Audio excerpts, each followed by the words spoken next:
Hello everyone, আমি প্রিয়া। আমি আবারও চলে এসেছি একটা মিনি ব্লগ নিয়ে। আর প্রথমেই সবাইকে জানাই মেরি ক্রিসমাস।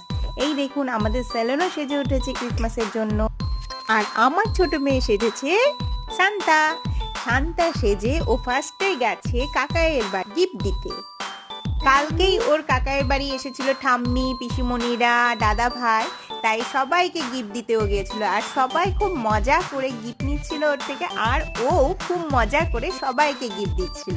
দেখে বলুন তো কেমন লাগছে আমার এই ছোট্ট শান্তাকে। আমার এই ছোট্ট শান্তাকে ভালো লাগলে সবাই লাইক করবেন, কমেন্ট করবেন, আর আমার চ্যানেলটি সাবস্ক্রাইব করে নেবেন। আমরা এখান থেকে তারপরে গিয়েছিলাম আবার স্যালনে। এই দেখুন, আমার সান্তা পোজ নিচ্ছে ফটো তোলার জন্য, আর সবাইকে তারপরে গিফট দিচ্ছিল। আজকে ব্লগটা এইটুকুনি থাকলো। সবার সাথে আবার দেখাবে অন্য ব্লগে। বাই।